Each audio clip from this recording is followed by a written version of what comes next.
Il y avait quelqu'un qui a dit que je peux pas jouer aux poupées, et après j'ai pleuré. Bienvenue sur Papatriarcat. Je suis ravi de vous recevoir sur ce format appelé Réponse, tout simplement parce qu'en fait je vais répondre à un message audio qu'on m'a laissé via l'outil SpeakPipe. Je vous laisse le lien en descriptif de cet épisode. N'hésitez pas, vous avez 5 minutes pour donner votre avis. Alors quelque chose de positif, constructif, ou tout simplement pour dire que vous n'êtes pas d'accord sur un épisode, c'est tout à fait ok.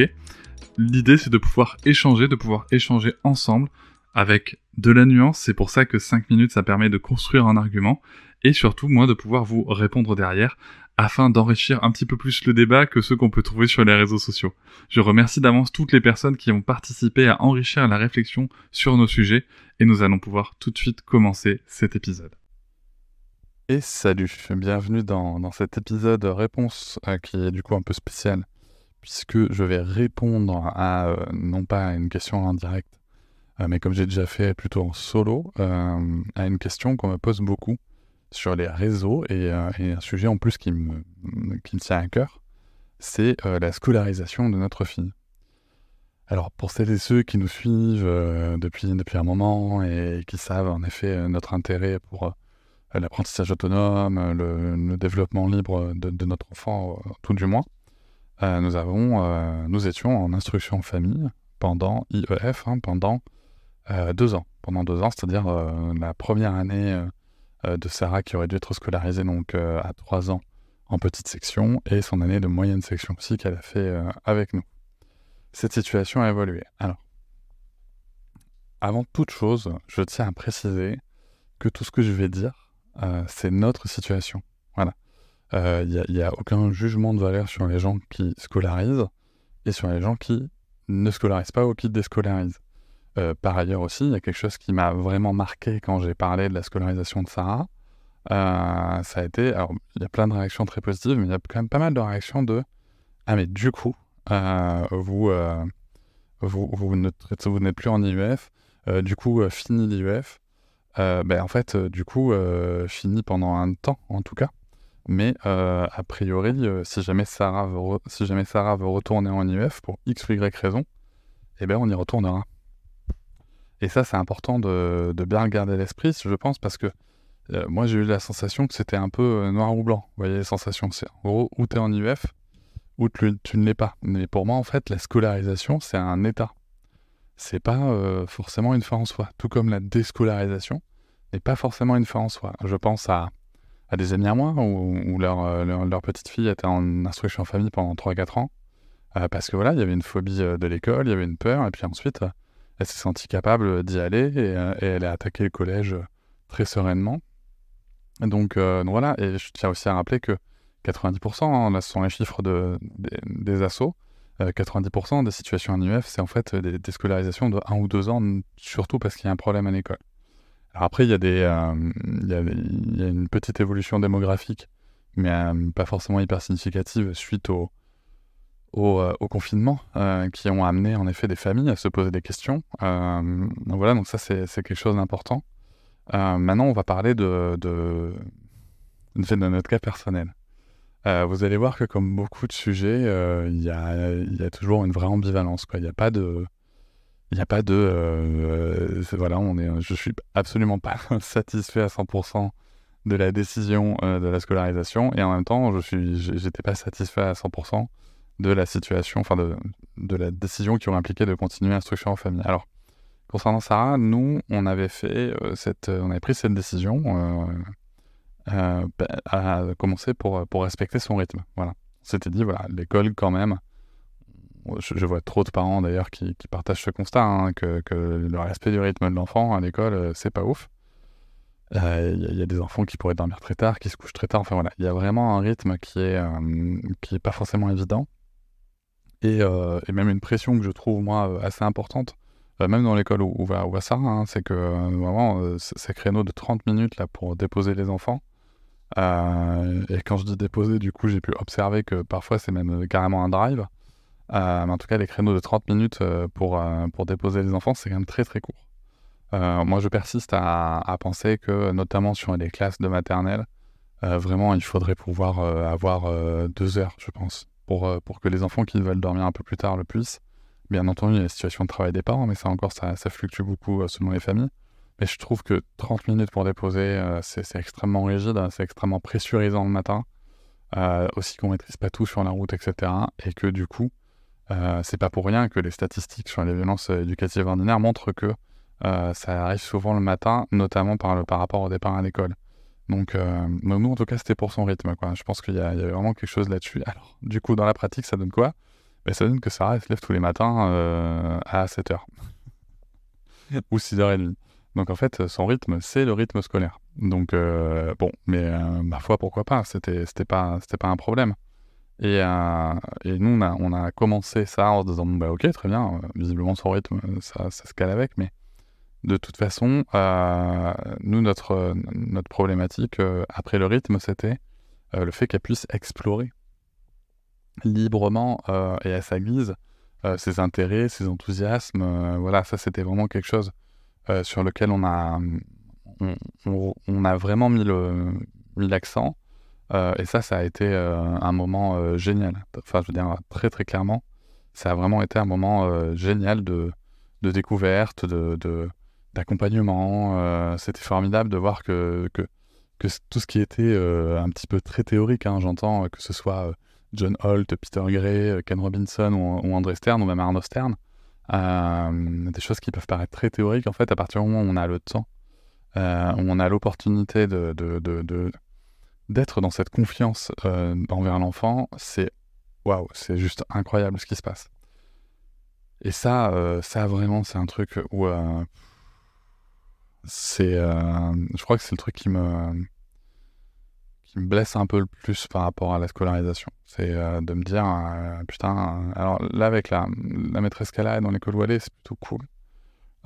Mais c'est vraiment de me dire, putain, demain, si elle a envie de faire, parce qu'elle adore les chiffres, elle adore les lettres, si demain elle a envie de faire 2 heures de, je sais pas, de lecture ou en tout cas de travailler des lettres pendant 2 heures, mais qu'il n'y a que 1 heure de prévu au planning de la classe, en fait, il va falloir qu'elle coupe son enthousiasme pour faire un truc potentiellement elle va pas aimer. Et ça, je trouve vraiment que c'est très problématique. C'est quelque chose qu'on ressent moins là encore sur la dernière année de maternelle, mais voilà, moi je sais pas, du coup, ça je pense que c'est un truc qui potentiellement risque de la bloquer.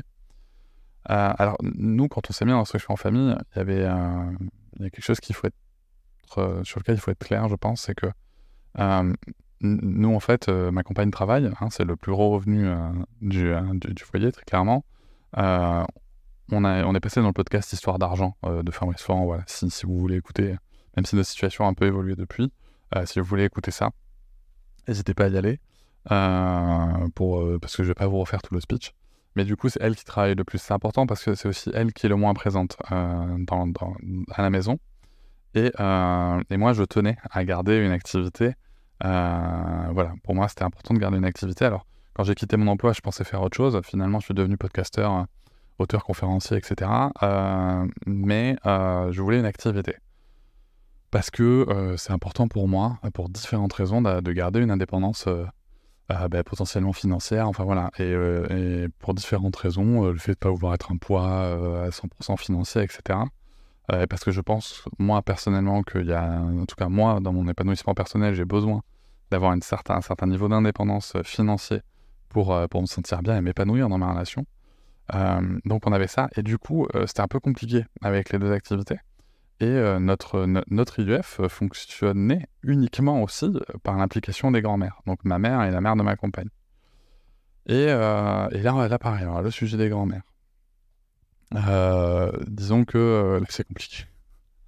C'est compliqué parce que je vais pas tomber dans le cliché de la belle-mère ou de ma mère, machin, mais disons que c'est un peu compliqué parce que parfois il peut y avoir des zones de conflit. Alors du coup, je vais pas dire avec laquelle ou pas laquelle. Mais en fait, du coup, il peut y avoir des zones de conflit sur certains sujets. Et c'est quand même beaucoup plus difficile quand on est chez soi d'expliquer ces règles avec une personne qui ne les respecte pas, quand de toute façon les 2 parties savent que on ne peut pas faire sans l'autre personne qui ne respecte pas les règles de la maison, les règles de l'accompagnement de Sarah. Et du coup, c'est très compliqué parce qu'on est dans un rapport où on subit une partie de la relation. Et ça, c'est enfin voilà, il y a des choses qui commencent à devenir pesantes parce que voilà, les compétences qui étaient demandées par rapport à l'évolution de Sarah, des fois ça ne suivait pas, et même les compétences en termes d'éducation, ça ne suivait pas. Vous savez, on parle souvent du cadre et de l'éducation. Nous, on a clairement un cadre, je l'ai déjà exprimé plein de fois dans ce podcast, hein. On a notamment un cadre qui tient, qui me somme toute assez logiquement avec la santé, la sécurité et le respect d'autrui. Par exemple, bien entendu qu'il y a une période dans la vie de Sarah où elle a commencé à taper et tout, mais en fait, on n'a jamais accepté le comportement. On le comprend, on l'accompagne, etc. Et c'est vrai que parmi les autres personnes, les grands-mères qui peuvent s'en occuper, on a constaté que il y avait clairement du laxisme par moment. Et c'est compliqué parce que derrière, quand c'est toi qui passes derrière, c'est vraiment compliqué. Une des deux grand-mères, elle avait le mercredi toute la journée quasiment. Et le jeudi matin, je galérais à mort, quoi. Je galérais à mort. Enfin voilà, on n'était plus dans la relation, on était vraiment dans une succession de comportements qui étaient hors cadre, en fait. Donc bon, bien entendu, ce sont des choses qu'on peut assez facilement recadrer, mais c'est juste que c'est fatigant. Et surtout, le chemin faisant, ça marche plus non plus parce que c'est compliqué en fait de devoir revenir comme ça en permanence. Donc il y avait cette ambivalence-là. Puis il y a aussi simplement le fait que, comment dire, les grands-mères, elles sont pas toutes jeunes, hein. Voilà, elles sont pas toutes jeunes, elles sont pas éternelles. Et là aussi, pareil, c'est ambivalence. C'est que, est-ce qu'à un moment, le but c'est pas non plus, vu qu'elles s'en plaignaient pas, hein, est-ce que le but c'est pas non plus de leur laisser l'opportunité, et l'opportunité à Sarah de passer beaucoup de temps avec les grands-mères aussi. Voilà, de profiter à fond de ces grands-mères tant qu'elles sont là, quoi. Oui, c'est vrai que ça c'était important, surtout qu'en plus, moi je crois que voilà, j'aime bien le côté voilà, transgénérationnel, on fait intervenir les grands-mères sur leur champ de compétences, etc. Mais disons que c'est compliqué. Et c'est chiant parce que si tu veux, t'es là, t'es en train de peser le pour et le contre, et t'as toujours cette petite voix qui va faire l'avocat du diable, tu vois, quand tu réfléchis à un sujet. Et du coup, en fait, à un moment, il faut trancher, quoi, tu vois. À un moment, il faut trancher. Il y a un autre point qui est par rapport à notre IEF qui était important, c'est la présence parentale, en fait. Surtout l'équilibre, en fait. Comme je l'ai dit, ma compagne, elle est moins présente, hein, et du coup, elle vit pas forcément bien le fait d'être moins présente, notamment avec beaucoup de culpabilisation. Alors que quand même, elle offre à Sarah un cadre incroyable, quoi. Donc, c'était un peu sa l'idée. Mais c'est vrai que du coup, c'était pas avec elle, enfin, c'était beaucoup plus avec moi. Et bien entendu que ça tient avant tout à un sujet personnel chez elle, de construction, de socialisation, de femme, de fille, de mère. Mais en attendant, ce déséquilibre, ça la fait un peu souffrir. Et du coup, c'est pas très rigolo, quoi, de dire son enfant fait l'IEF, mais j'en profite pas tant que ça. Et c'est vrai que dans un modèle plus classique en scolarisation, on peut avoir une répartition de la présence parentale. Là, ça fait 2 semaines et demie qu'on est dessus. C'est vrai que voilà, la présence parentale, elle est un petit peu plus équilibrée, même si c'est quand même beaucoup moi enfin, j'amène Sarah tous les matins, et ensuite elle est récupérée une fois par mois, une fois par une grand-mère, une fois par une grand-mère, une fois par sa mère. Donc ça, c'est plutôt chouette. Mais voilà, c'est vrai que du coup, en termes de présence parentale, d'équilibre de la présence parentale, ça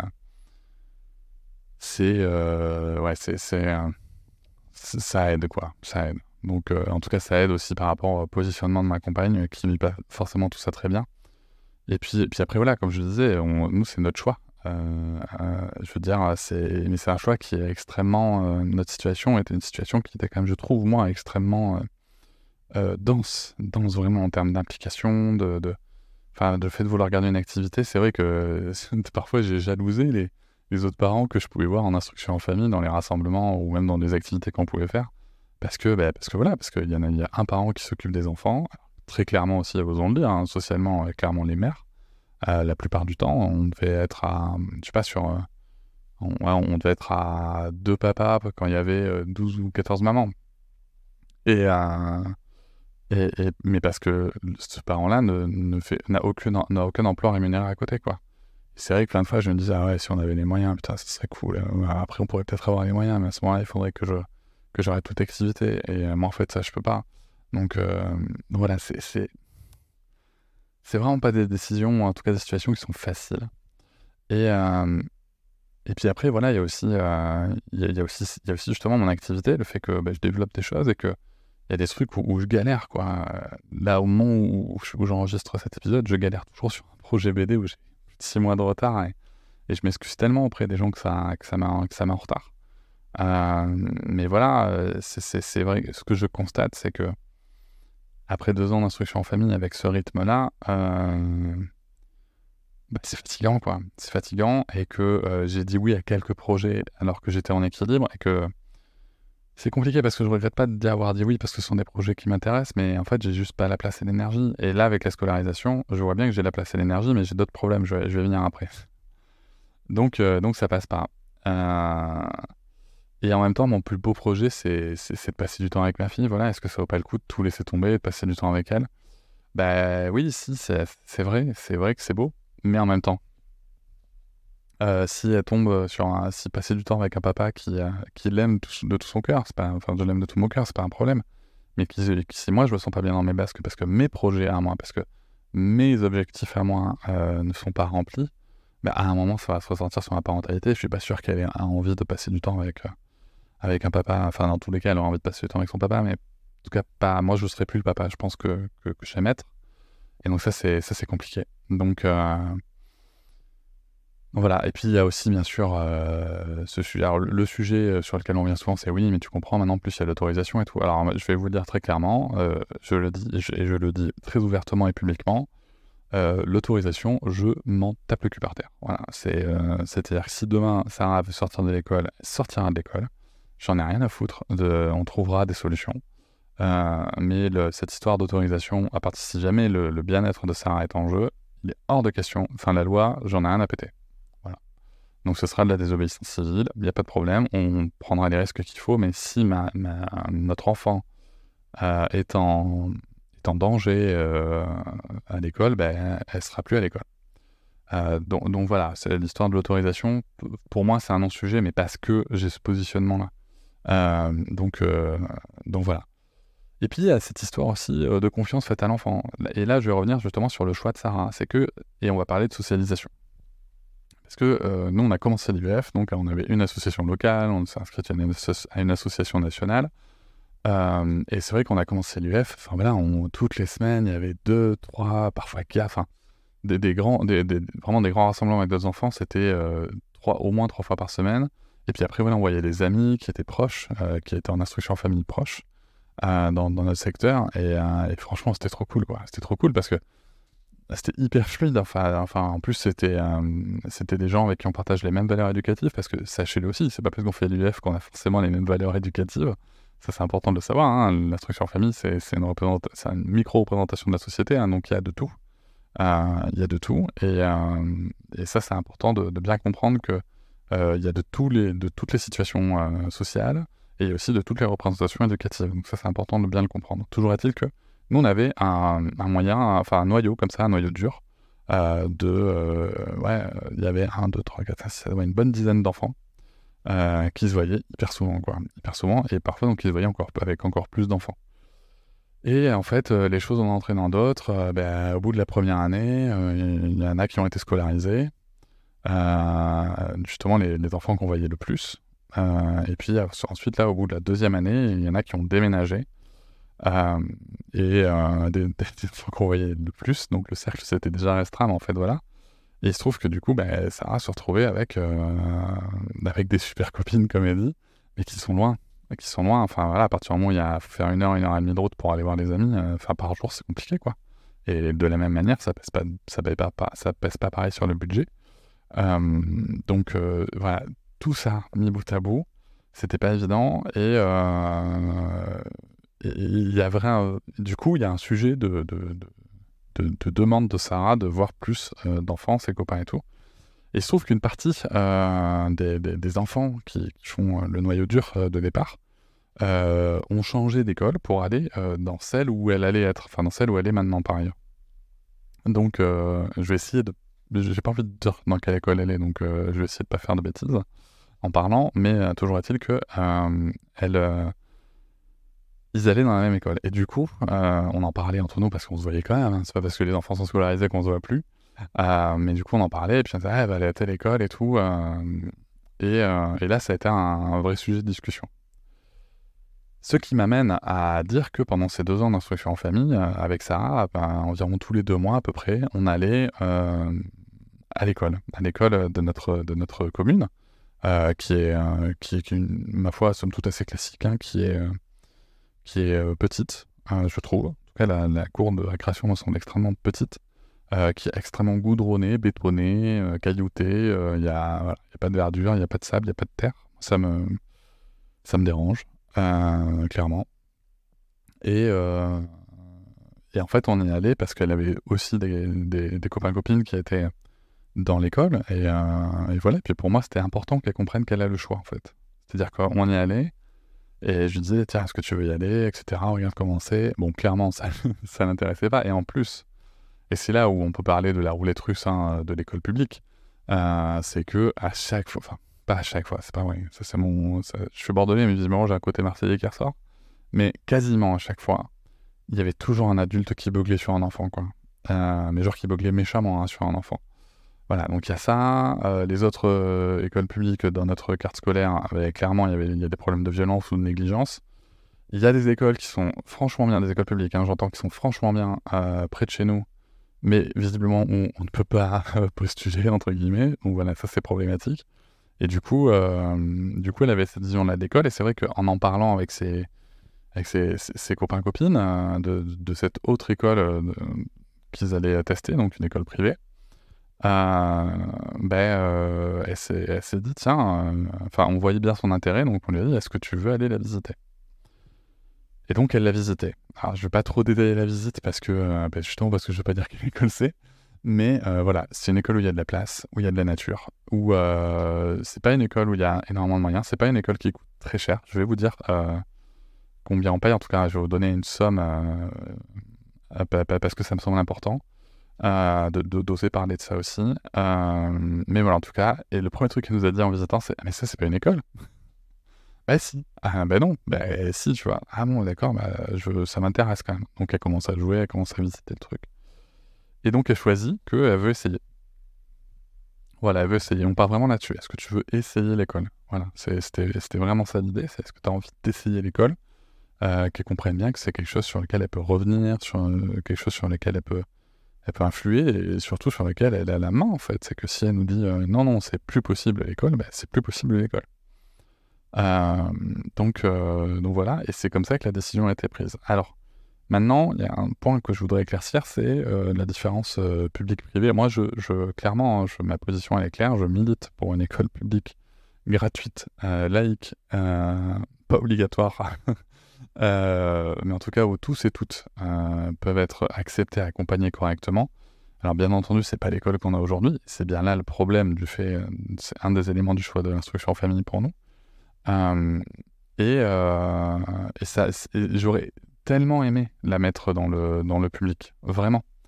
Mais comme je l'ai dit, l'école publique, c'est la roulette. Alors je suis ravi qu'il y ait des gens qui témoignent du privilège qu'ils ont d'avoir une école publique de qualité, avec des classes de 15, de 18, avec beaucoup d'accompagnement, avec de la latitude sur les apprentissages, avec des classes multiniveaux et tout. C'est génial. Mais c'est un privilège. C'est pas la situation de toutes les écoles publiques. En tout cas, près de chez nous, les écoles publiques, il y a des problèmes de violence, il y a des gros problèmes de sexisme, il y a des gros problèmes de négligence. Et voilà, et pour moi, c'est juste pas possible. Donc, le choix a dû se faire, en effet, de faire différemment. Et bien entendu, puisque on ose souvent en parler dans ce podcast aussi, il y a la thune, quoi. Ouais, parce que c'est bien gentil hein, de trouver ça, mais après, il y a des écoles privées qui ont des super conditions, il y en a plein, mais nous, on n'a pas 5 000 € à mettre par année, par enfant, hors cantine, hein, soit dit en passant. Ou même plus, hein, puisque près de chez nous, il y a des écoles très, très, très réputées dès la maternelle. Mais bon, on se parle de 9 000 à 12 000 € de l'année, sans la cantine. Ou avec la cantine pour 12 000 €, je crois. Nous en tout cas, on n'a absolument pas ce budget-là. Donc nous, on est en dessous de 2 500 €. On est entre 2000 et 2500 euros, voilà, pour l'année avec la cantine. Donc ça change quand même pas mal la donne.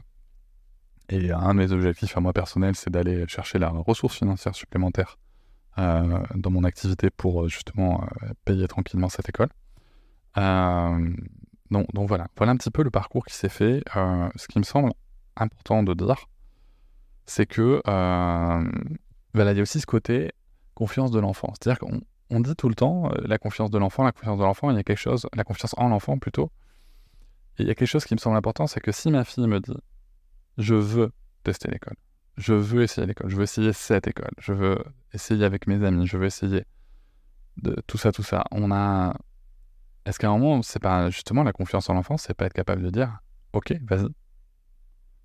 Et là, le sujet aussi, c'est que parler de confiance inconditionnelle en l'enfant, mais quand elle exprime un désir qui ne va pas dans notre sens, lui imposer notre volonté, maintenant, j'estime que c'est en effet une ambivalence. Je dirais pas que c'est hypocrite ou quoi, parce que je pense vraiment pas.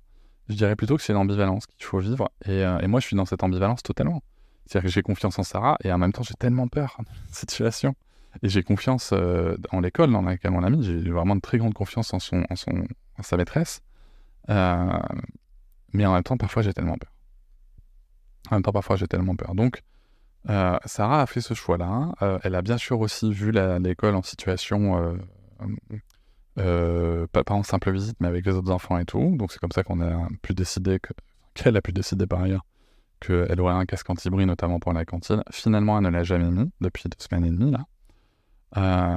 Donc voilà, il y a ça. Et puis il y a aussi le fait que cette année-là, voilà, il y a quand même un truc d'autorisation. Je vais revenir sur ce propos-là. C'est que cette année, nous, on a l'autorisation. C'est-à-dire que si on veut la sortir de l'école, on a une autorisation d'IEF. Alors je sais que les jugements des tribunaux administratifs peuvent être assez fluctuants. Toujours est-il que si jamais l'administration nous dit vous ne pouvez pas la sortir de l'école parce que IEF il faut une autorisation, on pourra dire mais en fait nous on en a une. Et il y a en effet au moins une décision de justice qui va dans ce sens-là que à partir du moment où l'autorisation a été donnée, scolarisation ou pas, l'autorisation est donnée, donc j'en profite. Et il y a aussi cette réflexion de notre côté de se dire et si l'année prochaine, en effet, quand ça aura 6 ans, donc équivalent CP, on doit la scolariser. Si on se retrouve dans cette situation parce que bébé 2 arrive aussi, et si on se retrouve dans cette situation, elle veut essayer l'école à ce moment-là, moi je trouvais que le gap école et découvrir l'école, et surtout découvrir l'école au CP direct, c'est compliqué. Voilà, je trouvais ça compliqué. Donc du coup, en fait, il y a aussi cette position-là qui va avec le fait de dire, ok, elle va découvrir l'école cette année en grande section, avec quand même beaucoup de latitude dans la classe de maternelle. Elle reste pas assise, etc., à travailler, à bûcher sur sa chaise, sur une table, sur un bureau. Donc voilà, je trouve ça intéressant. Et du coup, en même temps, en plus, voilà, il n'y a pas le double choc potentiel. Donc voilà, il y a plein d'éléments en fait. Vous voyez, c'est pas. C'est pour ça que des fois, quand on me dit c'est simple, tu scolarises pas, ou bien des réactions du genre ah tiens, tu l'as scolarisé, tu l'as trahi. C'est pas une blague, on m'a vraiment écrit ça. Ah, tu l'as scolarisé, tu l'as trahi. En fait, c'est pas si simple. Et je pense que j'ai toujours revendiqué justement un positionnement plus nuancé que ça. Les choses sont pas noires ou blanches. Et très clairement aussi, j'ai aucun problème à dire, c'est que si demain on a les moyens financiers de partir, ou les moyens de situation de partir à l'aventure et de tout quitter et d'être itinérant et sans trop voir tout ce qu'il y a à se faire, on remettra tout ça sur la table aussi, quoi. Donc voilà, en fait, pour moi, je refuse de voir les choses de manière figée. C'est pas parce que Sarah est scolarisée là qu'elle va être scolarisée tout son temps scolarisable. Et c'est pas parce qu'elle a fait l'UF qu'elle ne pouvait jamais être scolarisée. Moi, j'ai toujours été dans cet état d'esprit-là. Je m'en rends bien compte qu'il y a des choses qui sont beaucoup plus polarisées sur les réseaux sociaux. Je vois des gens qui disent qu'on peut pas faire d'accompagnement respectueux de l'enfant si on a eu l'outrecuidance de les scolariser. En fait, ok, mais faut juste se rappeler une chose, c'est que l'instruction en famille, c'est quelque chose qui fait partie de la liberté d'enseignement. D'accord ? Une liberté elle n'est pas soumise à autorisation, elle ne devrait pas être soumise non plus à condition de vie. Je m'explique. Et alors là, vous allez voir que parfois, je vais un peu loin politiquement parlant, mais pour moi, en fait, une personne qui fait le choix de l'instruction en famille, il faut juste se rappeler que déjà, elle fait économiser 9 000 € par an à l'État. Voilà, qu'en plus, on ne touche pas l'allocation de rentrée scolaire. Et moi, je serais plutôt d'avis de dire, ok, une personne qui fait l'instruction en famille, c'est 9 000 €, on va lui donner. Et ça va lui servir de moyen supplémentaire, justement, pour on va lui retirer, je sais pas, de son imposition. Et ça va lui servir de moyen supplémentaire, en fait, pour accompagner son enfant, puisque de toute façon, ça aurait été une dépense de l'État. C'est-à-dire qu'en fait, on va repasser sur de déclaratif, et en plus, on va questionner les moyens qu'on donne aux parents d'instruction en famille. Et en fait, à partir du moment où on réfléchit des moyens, c'est-à-dire, moi, je suis pour le revenu universel, hein, et un revenu universel décent, c'est-à-dire que si demain, il y avait un revenu universel, moi, clairement, je pense que je pourrais m'arrêter de travailler pour refaire l'IUF. Un instant, encore que, parce que c'est vrai que par l'associatif, je sais pas si je retrouverai toutes les sensations que j'ai dans mon activité, mais bon, bref, je m'égare, pardon. Mais voilà, moi je crois à tout ça, et aujourd'hui, en fait, l'instruction en famille, socialement, c'est un privilège. Il n'y a pas de débat à avoir, parce qu'il faut une autorisation, parce qu'il faut avoir des possibilités financières, même si je sais très bien, pour l'avoir constaté, qu'il y a quand même plus de familles que je ne le pensais, qui sont dans des conditions qui, pour moi, ne permettaient pas l'IUF, mais qui, visiblement, y arrivent, et ça, c'est assez impressionnant. Mais oui, bien sûr que c'est un privilège d'exercer ça. Je sais plus pourquoi je suis parti par là. Voilà, je vous le dis en direct, je sais plus pourquoi je suis parti par là, mais ce que je voulais dire en tout cas, c'est que c'est quelque chose de mouvant pour moi. Et je suis pas sûr que les discours très polarisants, que ce soit les gens voilà, qui sont extrêmement en mode si tu fais pas l'IVF, tu respectes pas ton enfant, etc. Et les gens qui sont en mode ceux qui font l'IVF, c'est juste une bande de hippies sectaires, ou de mamans bobo blanches, déjà, ne connaissent absolument pas le milieu dont ils parlent, et potentiellement d'un côté comme de l'autre, hein. Et deux, enfin moi voilà, les trucs polarisants comme ça sert à rien, surtout que c'est du mouvement. Ça veut dire quoi? Ça veut dire que si demain tu vois que ton gamin, enfin, il y a quelque chose qu'il faut oser dire aussi, c'est qu'on voit les problèmes de suicide à cause du harcèlement scolaire. Moi, si je m'aperçois qu'un jour ça a un problème comme ça, mais j'en ai rien à foutre de la loi, je la sors de l'école. Mais parce que je sais, parce que j'y suis allé dedans, dans l'instruction en famille. Moi, je trouve ça dommage, et pour en avoir parlé avec des parents qui n'ont malheureusement pas souhaité qu'on aille plus loin dans la médiatisation, il y a des parents qui, en fait, d'un enfant qui s'est suicidé, qui n'ont même pas qui n'ont même pas pensé à cette solution parce que pour eux, c'était interdit. Et je trouve ça très grave parce qu'on se parle de la vie d'enfant. Voilà, bon. Et j'aimerais, enfin si, je vais quand même le dire aussi, j'aimerais bien que les assos se saisissent de ces sujets-là. J'entends le problème de se dire qu'on fait de la récupération et tout, sauf qu'en fait, quand il y a un enfant par mois qui meurt en France du harcèlement scolaire, c'est plus de la récupération en fait, c'est un fait social. Et il faut intervenir là-dessus. Et je pense que le fait que certains parents puissent savoir qu'à un moment, ils peuvent sortir leur enfant de l'école, ils peuvent le remettre à la maison, justement en cas de phobie scolaire, en cas de harcèlement, etc., en cas de violence, ça peut sauver des vies, même ne serait-ce qu'une vie, mais il faut arrêter avec cette loi et repasser sur des déclaratifs. Bon voilà, ça c'était un petit côté, je sais pas, je suis parti dans mon propos. Toujours est-il que, voilà, du coup, Sarah essaye l'école depuis 2 semaines et demie, elle aime beaucoup. Elle aime beaucoup, ça lui plaît. Elle est contente d'être avec un petit peu plus d'enfants, puisque comme je le disais, alors là du coup elle pense qu'elle est avec un peu trop d'enfants. C'est encore autre chose. Mais du coup cette école permet de réguler un espace, et ça c'est super chouette. Et voilà, elle voit en tout cas un petit peu plus d'enfants que ce qu'elle envoyait dans cette 2e année qui était plus complexe, comme je le disais, en termes de socialisation. Et voilà, elle s'amuse. Elle s'amuse. Elle est beaucoup plus fatiguée, clairement, le soir. Il y a un vrai truc de fatigue. Hein. Voilà, mais on n'a pas des crises de trucs incroyables. Hein. C'est juste, elle est fatiguée. C'est-à-dire qu'elle s'endort, elle nous rappelle pas, elle se réveille pas. Mais elle s'endort comme d'hab. À la même heure. Donc voilà, alors il paraît qu'il y a le fameux passage des premières vacances à passer, donc on verra. Il y a quelques... Voilà, il y a quelques moments où comment dire, alors il n'y a pas de problème de séparation, c'est moi qui l'amène le matin, et il y a beaucoup de câlins. Voilà, il y a vraiment beaucoup de câlins. En plus, dans cette école, on a la chance, voilà, de pouvoir rentrer, de pouvoir accompagner.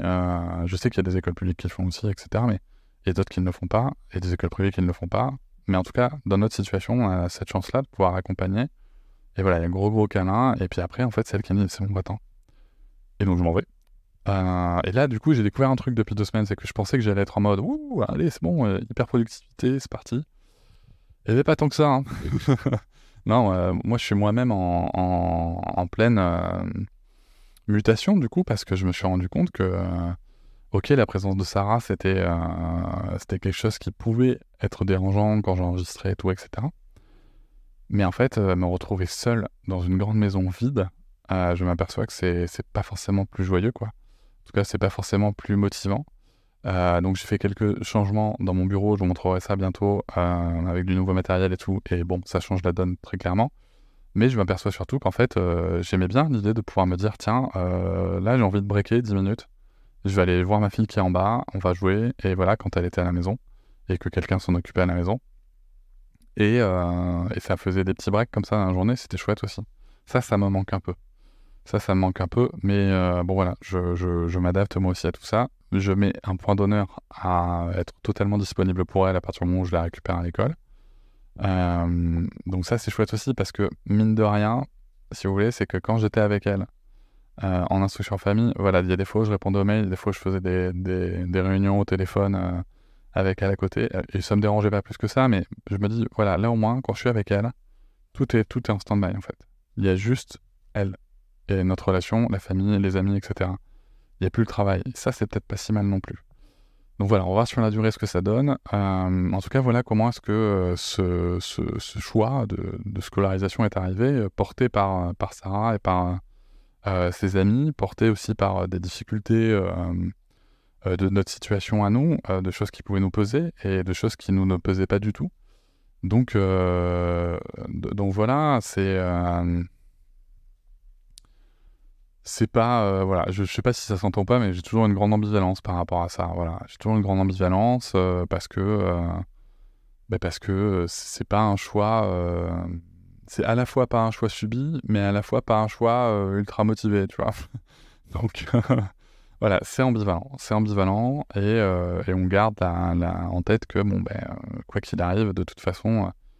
On a toujours cette possibilité. Donc moi, j'ai fait le choix, du coup, de ne pas forcément... bon, déjà, comme j'étais en surcharge professionnelle depuis 6 mois, l'idée, là, c'est de finir cette surcharge et d'absorber tout ça et de retrouver un rythme plus calme et de ne pas surcharger ce rythme avant un petit moment, tout simplement parce que s'il faut retirer Sarah de l'école, il faut que je sois disponible correctement et rapidement. Donc ça, c'est un premier point. Vraiment, c'est par rapport à mon activité. Et l'autre truc après, c'est que y a bébé 2 qui va arriver aussi. Donc on va voir aussi. Ça c'est quelque chose qui me questionne beaucoup. Peut-être que j'y reviendrai, mais c'est quelque chose qui me questionne beaucoup. Parce que comment ça va se passer ce congé paternité où le temps de la famille, même ce qu'on a connu par exemple avec Sarah, où le temps de la famille est totalement respecté. Alors que là, du coup, avec une enfant scolarisée, avec une enfant et en plus une enfant scolarisée, du coup, on a le temps de l'école qui s'impose à la famille, même pendant cette période du congé paternité-maternité, en tout cas d'accueil de l'enfant. Et donc, il me tarde de voir un petit peu ce que ça va donner. Voilà, j'espère que... Je sais pas combien de temps... dis donc. Voilà, j'ai beaucoup parlé tout seul. J'espère que ça éclaire, que ça peut... vous donner des idées de réflexion qu'on peut se faire. Il n'y a pas de... Je sais pas si notre choix est bon ou mauvais. Voilà. Comme je vous l'ai dit, je suis pas... j'ai rarement été dans les discours polarisants. Je sais pas si notre choix est bon ou mauvais, en tout cas c'est notre choix. Fait avec l'ambivalence et avec les convictions qui sont les nôtres. Certaines avec lesquelles on flirte, certaines avec lesquelles on s'éloigne un peu, mais qui sont toujours là. Et voilà, en tout cas c'est un choix qui est fait, c'est un choix qui est fait en conscience. Et comme j'ai coutume de dire, parce qu'on entend souvent dire que choisir c'est renoncer, ce qui est une grosse connerie, je pense que je ferai une vidéo sur mon compte pro avec ça. Ce qui est une grosse connerie, choisir c'est assumer. Et donc c'est un choix en tout cas qu'on peut assumer. C'est un choix que j'assume pleinement sur les réseaux, dans la famille, etc. Et surtout auprès de Sarah. Aussi parce que c'est le sien. Donc voilà, et elle sait qu'elle pourra revenir dessus s'il y a besoin. Donc voilà, tout ça c'est très... c'est très en mouvement, quoi. C'est très en mouvement, c'est très dans l'ambivalence, très dans la nuance. Voilà, j'espère que ça vous aura éclairé, et je vous dis à bientôt. Je vous remercie de m'avoir écouté. Je vous invite à vous abonner, et nous pouvons aussi nous retrouver sur Facebook, Instagram et sur le blog papatriarca.fr. À bientôt.